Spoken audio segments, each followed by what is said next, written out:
புராணங்களிலும் காவியங்களிலும் நாம் எவ்வளவோ படித்திருக்கின்றோம். அசுரர்கள் என்றும், தீமை செய்பவர்கள் என்றும், குற்றம் செய்பவர்கள் என்றும். அவர்களையெல்லாம் ஆண்டவன் அவர் சம்ஹாரம் பண்ணுகின்றார் அல்லது அவர்களை அழிக்கின்றார், அவர்களை ஒடுக்குகிறார் என்றெல்லாம் நாம் படித்திருக்கின்றோம். ஆனால் ஞானிகளுடைய தத்துவ பிரகாரம்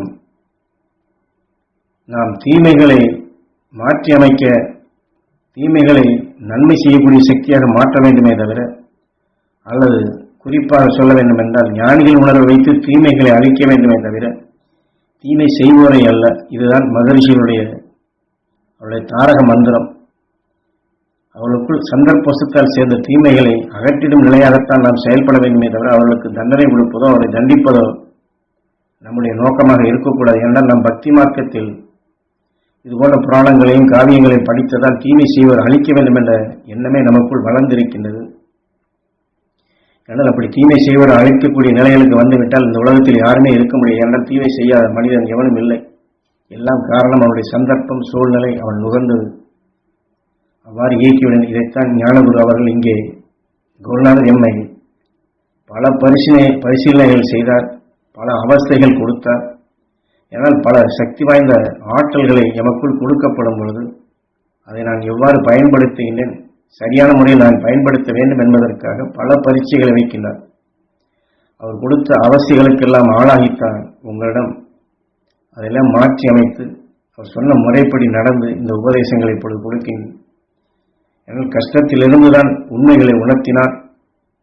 உங்களுக்கு கஷ்டம் வரும்பொழுது அதை நிவர்த்தி செய்து கொள்ளுங்கள் என்று இந்த ஆத்ம சுத்தியின் தியானத்தையும் பயிற்சியாக கொடுக்கின்றேன்.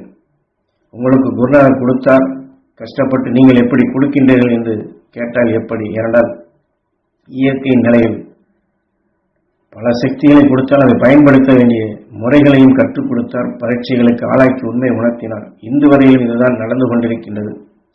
ஏன்னால் அவர் கொடுத்த சக்தியை பரிசோதிப்பதற்கு இன்னும் ஒரு சிலர் இவ்வாறு நடந்து கொண்டுதான் இருக்கின்றார்கள் என்று நிகழ்ச்சிகளை என்னால் குரு அவர் உடலோடு இருக்கும் பொழுது இருந்த நிலையை உணர்த்துகின்றார். ஆக குருநாதர் எமக்கு கொடுத்த சக்தியை வைத்து தீமை செய்வதை எம்மால் கட்டுப்படுத்த முடியும். ஆனால் குருநாதர் எமக்கு கொடுத்தது அந்த சக்தி அல்ல.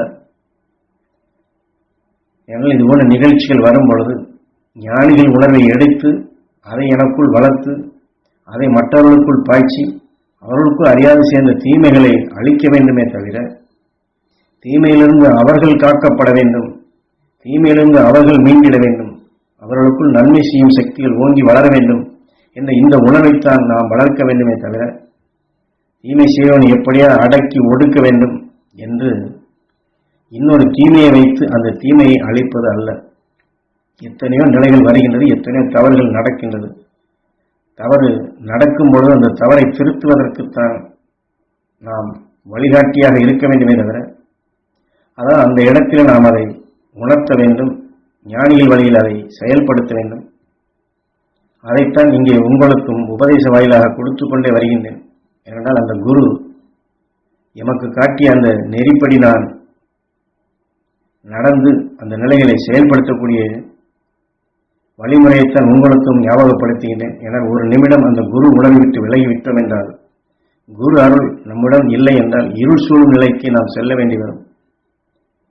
ஆனால் அவருடைய நிலைகளை விடுத்து விலகி நின்றால் உலகில் பேரும் புகழும் பெறலாம், புகழ் தேடி வரும், பொருள் தேடி வரும். ஆனால் அந்த நேரத்தில் இருள் சூழ்ந்துவிடும்.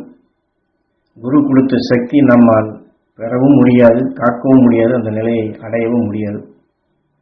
ஆகவே குருநாதர் கொடுத்த அந்த அளவுப்படி இந்த உலகில் எத்தகைய தீமை வந்தாலும், எத்தனை தீமை வந்தாலும் இந்த உண்மை நிலைகளை எல்லாம் யாம் தெரிந்து கொண்டதனால் மகரிஷிகளின் சக்தியைத்தான் எடுத்து எனக்குள் அதை சுத்தப்படுத்துகின்றேன், உங்களுக்குள்ளும் அதை பாய்ச்சுகின்றேன். அதே போன்றுதான் உங்களுக்கும் அந்த மகரிஷியினுடைய சக்திகளை பாய்ச்சி அதை ஞான வித்தாக உங்களுக்குள் ஊன்றி அந்த சக்திகளை நீங்களும் பதிவானதை மீண்டும் நினைவு கொண்டு வந்து எண்ணி எடுத்து உங்களுக்குள் அந்த பேரொழி உணர்வுகளை மகரிஷி உணர்வு கொண்டு விளையச் செய்வதற்குத்தான் இத்தனை உபதேசங்களையும் உபாயங்களையும் குருநாதர் எமக்கு காட்டிய பேருண்மைகளையும் சிறு சிறு உங்களுக்குள் கொடுத்து கொண்டே வருகின்றேன். ஒவ்வொரு சந்தர்ப்பத்திலும் ஒவ்வொரு விதமான உணர்வுகள் நம் மீது மோதும்.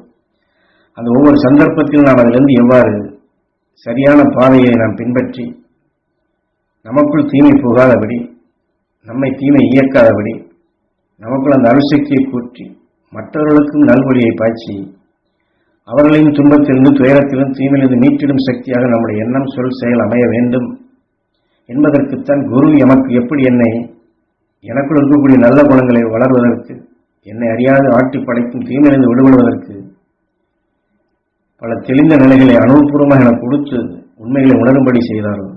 அதைத்தான் சிறுக சிறுக உங்களுக்கும் கொடுத்து கொண்டு வருகின்றேன்.